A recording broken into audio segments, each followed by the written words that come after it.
الرحمن الرحیم۔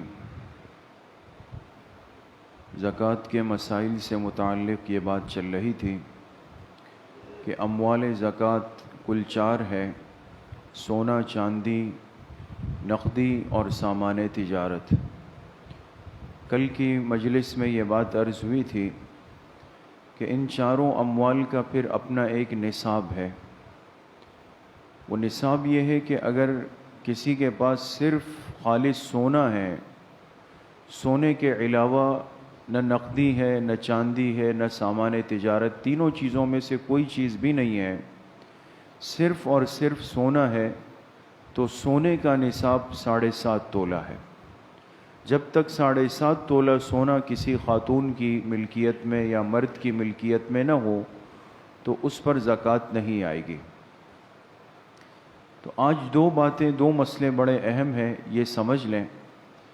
ایک مسئلہ تو یہ ہے کہ اگر سونے کے علاوہ دوسرے اموال زکوٰۃ میں سے کوئی چیز موجود ہو، مثلا کسی عورت کے پاس سونا بھی ہے اور کچھ چاندی کے زیورات بھی ہیں، یا سونا بھی ہے اور کچھ نقد رقم بھی پڑی ہوئی ہے، تو ایسی صورت میں یاد رکھے کہ پھر معیار وہ 52.5 تولے چاندی بن جائے گا۔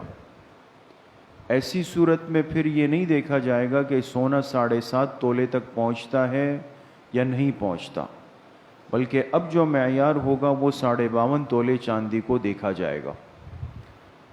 دوسری اہم بات اور اہم ترین مسئلہ یہ ہے، اور آج کل عام طور پہ یہی صورت ہوتی ہے، کہ ہمارے پاس یا ہماری مستورات کے پاس نصاب تھوڑی تھوڑی شکل میں ہوتا ہے۔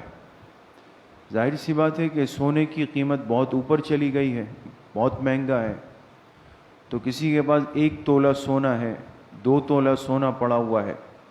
اسی طریقے سے اس کے ساتھ ساتھ کچھ چاندی کے زیورات پڑے ہوئے ہیں، انگوٹھیاں ہیں، اسی طریقے سے کچھ نقد رقم 5,000 10,000 روپے پڑے ہوئے ہیں۔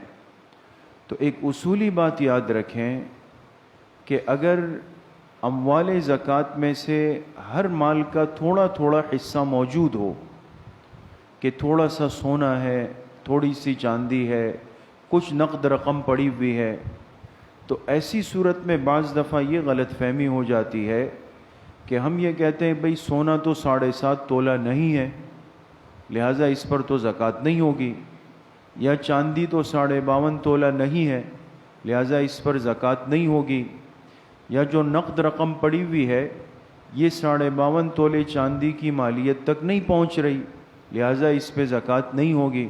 تو یہ بات سمجھ لیں کہ اگر ہر نصاب کا تھوڑا تھوڑا حصہ موجود ہو، کچھ سونا ہے، کچھ چاندی ہے، کچھ نقد رقم ہے، یا کچھ سامان تجارت ہے، تو ایسی صورت میں مسئلہ یہ ہے کہ تمام نصابوں کو ہم جمع کر لیں گے۔ جمع کرنے کا مطلب یہ ہے کہ تمام چیزوں کی قیمت نکالی جائے گی۔ مثال کے طور پہ 1 تولہ سونا ہے، آپ اس کی قیمت معلوم کریں، 20 تولہ چاندی ہے، اس کی قیمت معلوم کریں، جو نقد رقم پڑے ہوئے ہیں وہ بھی اس کے ساتھ ایڈ کر لیں، شامل کر لیں۔ اب تینوں کو مکس کر لیں، ملا لیں، دیکھیں تینوں کو ملانے کے بعد اب قیمت کیا بنتی ہے سب کی۔ سب کو ملانے کے بعد اگر جو ڈیجٹ اور جو قیمت سامنے آتی ہے وہ 52.5 تولے چاندی تک پہنچ جاتی ہے تو اس مال پر زکوٰۃ فرض ہو جائے گا، اور اس کی 2.5% زکوٰۃ نکالی جائے گی۔